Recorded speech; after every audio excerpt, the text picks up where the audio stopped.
भाई मीडिया वालों से मेरा निवेदन है, जरा बैठ जाओ, आप बैठ जाओ, बैठ जाओ, बैठो, बैठ जाओ।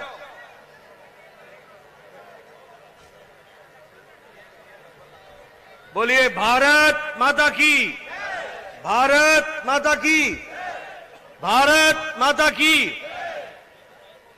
आज के इस चुनावी सभा में मंच पर उपस्थित हमारे यहां के प्रत्याशी श्री सचिन जी बिरला जी, हमारे लोकप्रिय सांसद ज्ञानेश्वर पाटिल जी, हमारे सांसद गजेंद्र पटेल जी, हमारे संभागीय प्रभारी राघवेंद्र जी गौतम जी, हमारे जिला के अध्यक्ष राजेंद्र सिंह राठौर जी, हमारे नगर पालिका के अध्यक्ष राकेश गुप्ता जी, यहां उपस्थित पार्टी के सभी सम्माननीय पदाधिकारीगण और हमारे इस खरगोन के क्षेत्र में, इस विधानसभा में इतनी बड़ी संख्या में एकत्र आए देवी और सज्जनों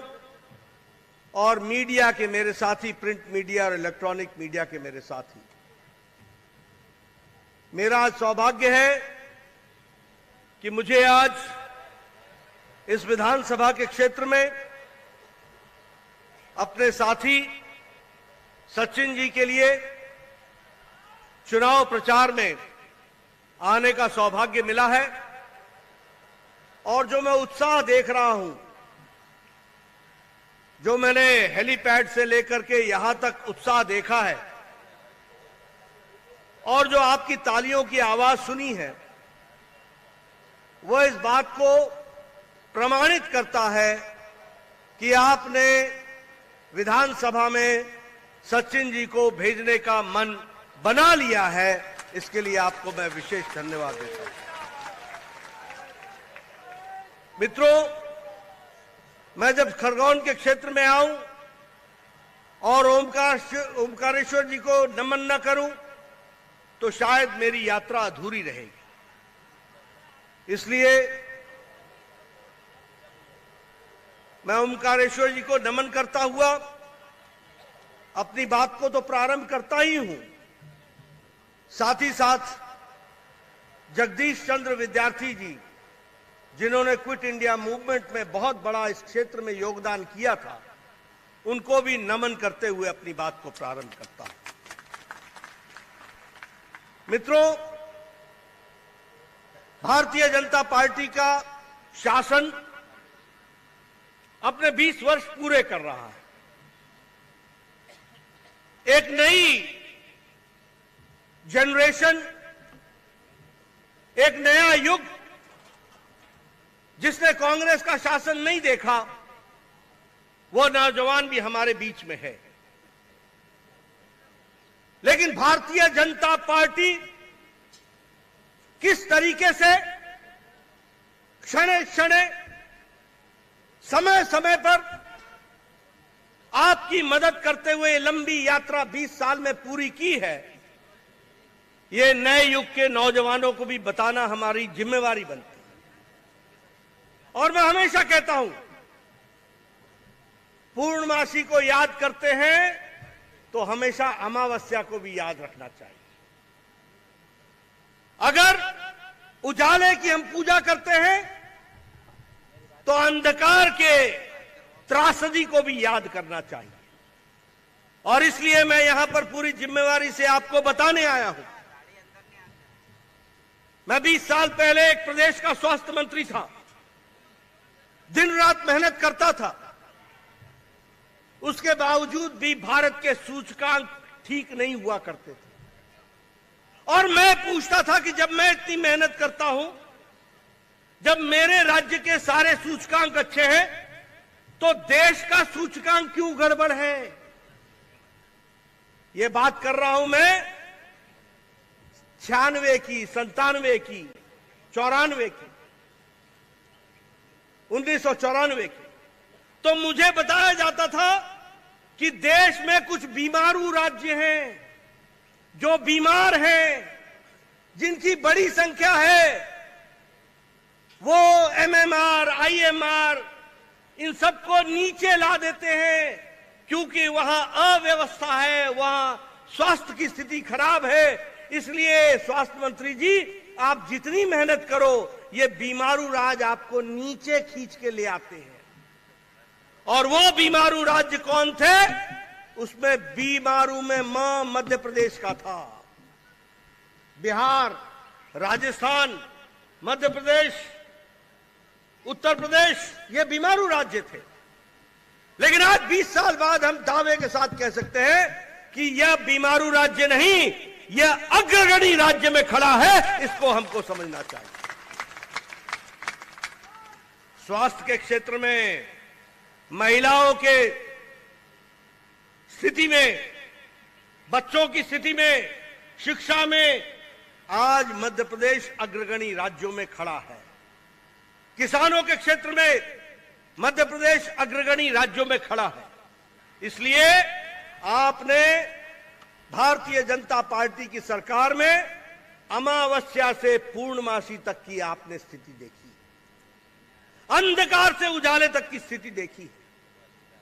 और दूसरी बात मैं आपको बताना चाहता हूं, यह कांग्रेस पार्टी की सरकार जहां जहां जब जब आई है, तब तब भ्रष्टाचार, अनाचार, अत्याचार, व्यभिचार, ये सारे कांग्रेस पार्टी के साथ जुड़े हुए हैं। जहां कांग्रेस रहेगी वहां भ्रष्टाचार रहेगा, जहां कांग्रेस रहेगी वहां अकर्मण्यता रहेगी, जहां कांग्रेस रहेगी वहां अत्याचार भी होगा, और जहां भारतीय जनता पार्टी होगी वहां विकास होगा, वहां लोगों के हित में काम होगा, वहां महिलाओं को सशक्तिकरण होगा, वहां युवाओं को ताकत दी जाएगी, वहां किसान सशक्त होगा। ये भारतीय जनता पार्टी की तासीर है और वो कांग्रेस पार्टी की तासीर है। कांग्रेस पार्टी का मतलब है लूट, कांग्रेस पार्टी का मतलब है धोखा, कांग्रेस पार्टी का मतलब है छलावा, कांग्रेस पार्टी का मतलब है विकास को रोकने का काम, और कांग्रेस पार्टी का काम है परिवारवाद को, वंशवाद को बढ़ावा देना। भारतीय जनता पार्टी का मतलब है विकास, तरक्की, लोगों को अधिकार दिलाना, लोगों की सरकार बनाना। यह भारतीय जनता पार्टी का काम है। और मित्रों, मैं फिर कहने के लिए नहीं कह रहा हूं, जहां जहां कांग्रेस आई वहां भ्रष्टाचार आया। 9 साल पहले, 10 साल पहले दिल्ली में यूपीए कांग्रेस की सरकार थी कि नहीं थी? थी कि नहीं थी? पनडुब्बी का घोटाला हुआ था कि नहीं हुआ था?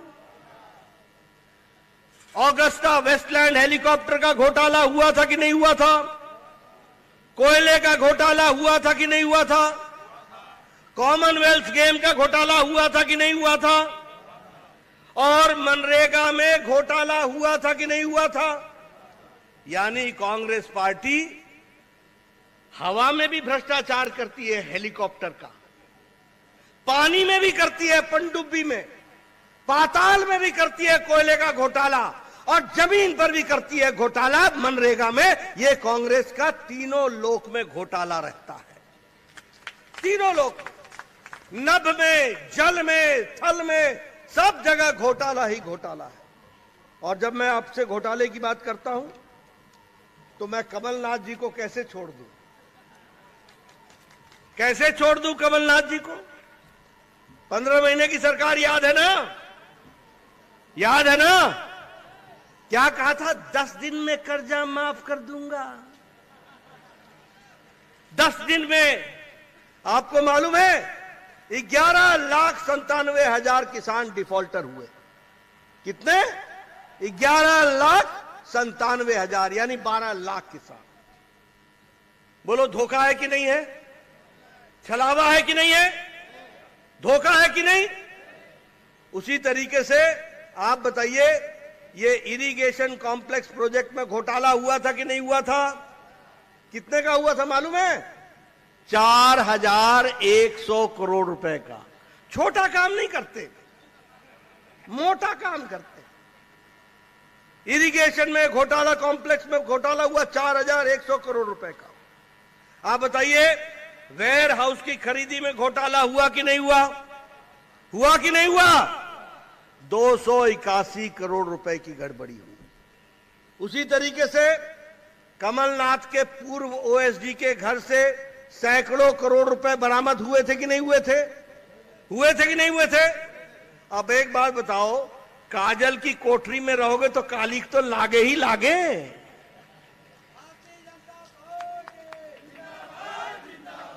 बताइए,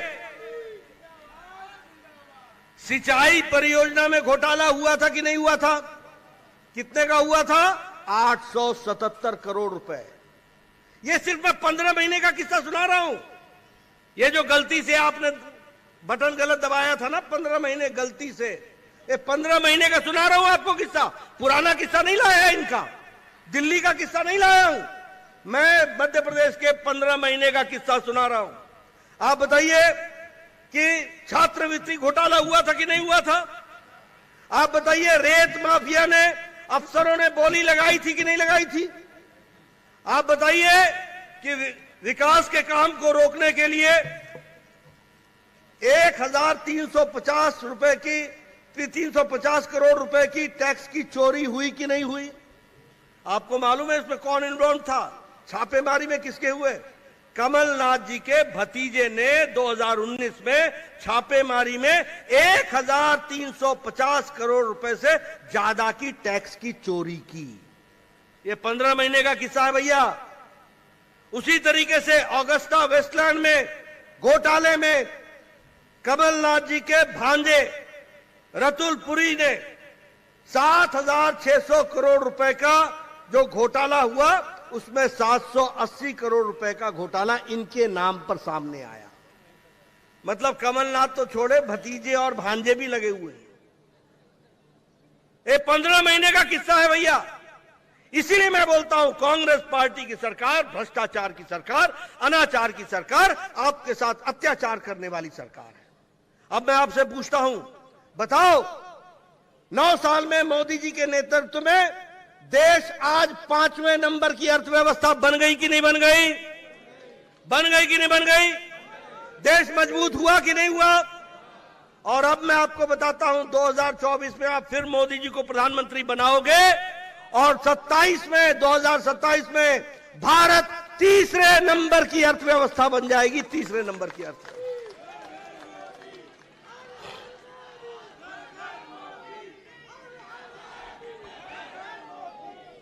आपको जानकर खुशी होगी,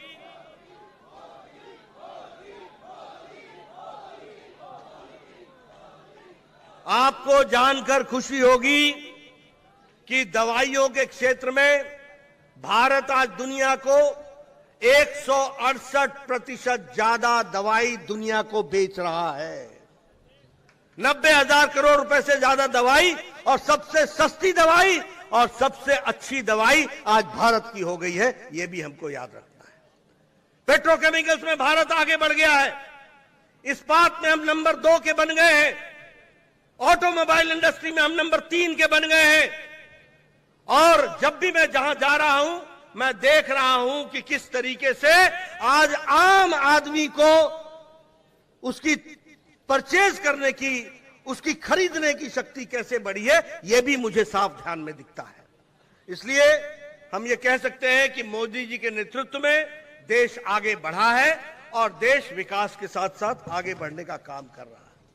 अभी अभी हमारे सांसद महोदय आपके सामने बता रहे थे प्रधानमंत्री गरीब कल्याण अन्न योजना के बारे में। आज 80 करोड़ की जनता को 5 किलो गेहूं या 5 किलो चावल और 1 किलो दाल 80 करोड़ की जनता को दिया जा रहा है। और मध्य प्रदेश में 5 करोड़ 10 लाख लोगों को हर महीने दिया जा रहा है। यह भी आपको ध्यान में रखना चाहिए।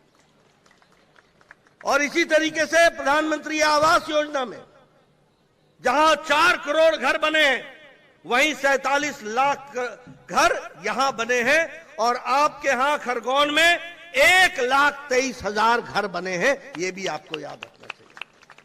लेकिन मैं आपसे पूछता हूं, जब 15 महीने की सरकार थी कमलनाथ की, तो इन्होंने आवास योजना में घर बनाना बंद कर दिया था कि नहीं कर दिया था? कर दिया था कि नहीं कर दिया था? रोका था कि नहीं रोका था? अब तुमने भी उनको चुनाव में रोक लेना और कमल खिला देना, विकास की तरफ आगे बढ़ चलोगे।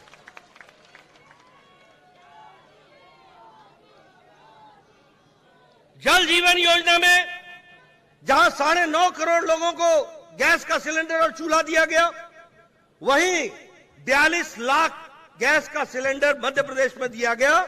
और आपके खरगोन में 1,90,000 लोगों को गैस का चूल्हा दिया गया। और राखी पर 100 रुपए का आपको गिफ्ट भी मिला, 200 रुपए का, और 100 रुपए का आपको उज्ज्वला बहनों को, उसके लिए भी आपको जो सब्सिडी मिली है वो आपके ध्यान में है। प्रधानमंत्री स्वच्छता योजना में जहां 11 करोड़ इज्जत घर बने, 11 करोड़, वहीं आपके मध्य प्रदेश में 73 लाख इज्जत घर बने हैं, 73 लाख। मित्रों, मैं आपसे बताना चाहता हूं, और आप याद रखना इन बातों को, जब आप सचिन जी बिरला को वोट डालोगे तो याद रखना। आपसे मैं पूछता हूं, जब मोदी जी ने स्वच्छता अभियान की बात लाल किले के प्राचीर से की थी, तो यही कांग्रेसी भाइयों ने खिल्ली उड़ाई थी। ये प्रधानमंत्री स्वच्छता की बात लाल किले के प्राचीर से करता है। उनको भारत मालूम नहीं था कि 12 करोड़ बहनें अपने दैनिक नित्य क्रम के लिए सड़कों पर और खेतों में जाया करती हैं। अगर 12 करोड़ बहनों को इज्जत देने का काम किया तो नरेंद्र मोदी ने किया, यह भी हमको याद रखना चाहिए। और जब हम 12 करोड़ कहते हैं तो 12 करोड़ बच्चे भी जुड़ते हैं, 12 करोड़ परिवार भी जुड़ते हैं। उनको इज्जत देने का काम किया गया। उसी तरीके से प्रधानमंत्री किसान सम्मान निधि में 11 करोड़ किसानों को, बोलो, हर चौथे महीने 2-2 हजार मिल रहा है कि नहीं मिल रहा है? मिल रहा है कि नहीं मिल रहा है? तो एक तरफ फरेबों की सरकार, लूट की सरकार, घोटाले की सरकार, और एक तरफ लोगों के लिए काम करने वाली सरकार, यह भी आपको याद रखना चाहिए। यह भी आपको मैं बताना चाहता हूं। मित्रों,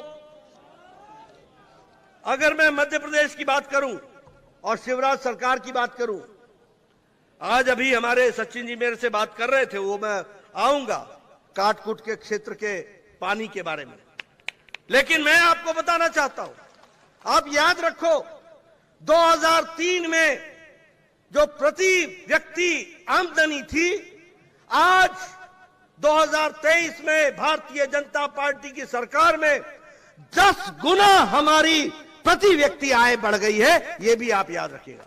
और मैं कांग्रेस भाइयों को बोलता हूं, पत्रकारों को बोलता हूं, चैलेंज करना, आंकड़ों सहित बताऊंगा कि कैसे 10 गुना आमदनी प्रति व्यक्ति बढ़ी है मध्य प्रदेश की। यह भी आप समझ लेना। उसी तरीके से मध्य प्रदेश का बजट 2003 से 2023 में आज 13 गुना ज्यादा बढ़ गया है, 13 गुना ज्यादा बढ़ गया। और हेल्थ का बजट, स्वास्थ्य का बजट, जो बीमारू राज था, आज 26 गुना बढ़ गया, 26 गुना। और अगर मैं बताऊं, हमारे आदिवासी भाइयों के लिए 57 गुना अब हमारा बजट बढ़ गया है। और उसी तरीके से इरिगेशन के लिए मध्य प्रदेश ने जो काम किया है, मैं शिवराज जी को भी बधाई देना चाहूंगा, उनकी सरकार को बधाई देना चाहूंगा। आज किसान की ताकत को बढ़ाने का काम और इरिगेशन को लाने का काम शिवराज की सरकार ने किया है, भारतीय जनता पार्टी की सरकार ने किया है। और इसीलिए आज किसानों की आमदनी बढ़ गई है। और मैं यहां जब आया हूं तो यह भी आपसे बताना चाहूंगा कि काटकुट क्षेत्र के 60 गांवों के लिए जो लिफ्ट इरिगेशन स्कीम है, उद्वहन परियोजना है, उसके माध्यम से मां नर्मदा का जल खेत खेत तक पहुंचाने का काम शिवराज जी की सरकार ने ले लिया है। और नाचन बोर से यह कार्यक्रम चालू हो गया है, इसको भी आप याद रख लीजिएगा, यह भी आप समझ लीजिए। मित्रों, आज सड़क बिजली, पानी, ब्रिज, ओवरब्रिज, बाईपास, रेलवेज, बोलो सब में तरक्की हो रही है कि नहीं हो रही है? सड़क बन रही है कि नहीं बन रही है? 4 लेन 6 लेन सड़क बन रही है कि नहीं बन रही है? मित्रों, ये विकास के नए आयाम जुड़े हैं। 14 मेडिकल कॉलेज खोले गए मध्य प्रदेश में, 14 नए मेडिकल कॉलेज खोले गए। और उसी तरीके से अगर हम देखें तो महिलाओं के लिए, बहनों के लिए हमारे शिवराज जी की सरकार ने लाडली लक्ष्मी योजना में 40 लाख लखपति बहनें बच्चियां बनाई हैं, ये भी हमको याद रखना है। और खरगान में 1,11,000 बच्चियों को इसमें जोड़ा गया है और 13 लाख बच्चियां आज उच्च शिक्षा ले रही हैं, ये भी आपको ध्यान में रखना चाहिए। बोलिए, महिलाओं का सशक्तिकरण हुआ है कि नहीं हुआ है? और लाडली बहना योजना 1,31,00,000 बहनों को और खरगोन में 3,80,000 बहनों को 1,200 रुपया प्रति महीना मिलने का तय हुआ है कि नहीं हुआ है? मिल रहा है कि नहीं मिल रहा है? मिल रहा है कि नहीं मिल रहा है? ये महिलाओं का सशक्तिकरण हुआ है कि नहीं हुआ है? महिलाओं को ताकत दी गई है कि नहीं दी गई है? अब आप सचिन भैया को ताकत दोगे कि नहीं दोगे? दोगे कि नहीं दोगे? इनको आपने ताकत देनी है और आगे बढ़ाना है। आज महिलाओं के लिए लोकल इलेक्शन में 50% रिजर्वेशन कर दिया है और मोदी जी ने लोकसभा और विधानसभा में 33% का रिजर्वेशन आरक्षण कर दिया हमारे मातृशक्ति वंदन विधेयक के तहत। अब 2029 में आपके यहां से भी विधानसभा और लोकसभा में 33% बहनें जाएंगी, ये भी हमको याद रखना। 33%, भैया बैठ जाओ जरा। 33% लोग इसमें जुड़ेंगे और टीचर रिक्रूटमेंट में 50% और पुलिस के रिक्रूटमेंट में 33%। बोलो, महिलाओं का सशक्तिकरण हुआ है कि नहीं हुआ है? हुआ है कि नहीं हुआ है? मित्रों, अगर मैं आपके यहां की बात करूं तो आप बताइए, सनावद में कोल्ड स्टोरेज की फैसिलिटी दी जा रही है कि नहीं दी जा रही है? आप बताइए, नए स्पाइस मार्केट बेदिया में बना है कि नहीं बना है? उसी तरीके से इंदौर में, इच्छापुर में नया रोड का कंस्ट्रक्शन हो रहा है कि नहीं हो रहा है? इसलिए विकास के नए नए आयाम जोड़े जा रहे हैं। मैं यहां यह भी बताना चाहता हूं कि बिजली को उच्च वोल्टेज के साथ जोड़ने के लिए पहले इस क्षेत्र में 5 सबस्टेशन थे, 5, और आज 12 सबस्टेशन हो गए। इसलिए भैया, ओ भाई बैठ जाओ, ओ बैठ जाओ भैया, बैठ जाओ। ठीक है, बैठ जाइए।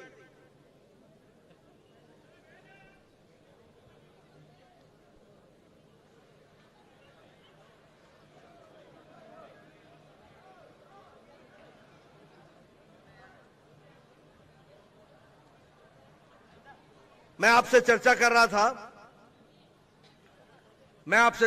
रहा था कि आज आपके यहां 12 उच्च वोल्टेज के सबस्टेशन बन गए हैं।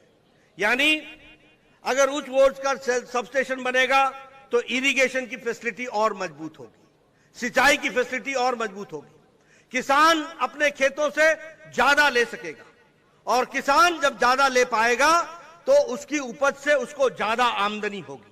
यानी किसानों की चिंता की है तो दिल्ली में प्रधानमंत्री मोदी जी ने की है और यहां शिवराज सिंह जी ने की है, ये हमको याद रख लेना चाहिए। इसलिए मित्रों, मैं आपसे ये निवेदन करने आया हूं कि आज भारतीय जनता पार्टी को, ये सचिन जी को सिर्फ विधानसभा भेजने का मतलब नहीं है, ये मध्य प्रदेश की तकदीर और तस्वीर बदलने का प्रश्न है। इसको भी आपने ध्यान रखना है, इसको आगे बढ़ाने का प्रश्न है। किस तरीके से विकास को और आगे लाया जाए, किस तरीके से ये 20 साल की तपस्या को और मजबूती से आगे बढ़ाया जाए और किस तरीके से भ्रष्टाचारियों को घर में बिठाया जाए और इनको काम दिया जाए, इसका चुनाव है, ये भी आप समझ लीजिए। इसलिए मैं चाहूंगा आप भारतीय जनता पार्टी के प्रत्याशियों को काम दीजिए, कमल के बटन पर मोहर लगाने का, बटन दबाने का काम कीजिए, भारतीय जनता पार्टी को यशस्वी बनाइए। बीजेपी के माध्यम से जो बीमारू राज्य आज अग्रगणी राज्य में खड़ा है उसको और आगे ले जाने में अपना योगदान कीजिए, ये मैं आपसे निवेदन करने आया हूं। बोलिए, करेंगे ना? करेंगे? माताएं बहनें करेंगी? मेरे नौजवान साथी करेंगे? भ्रष्टाचारियों को घर बैठाएंगे? काम करने वालों को काम देंगे? बहुत बहुत धन्यवाद।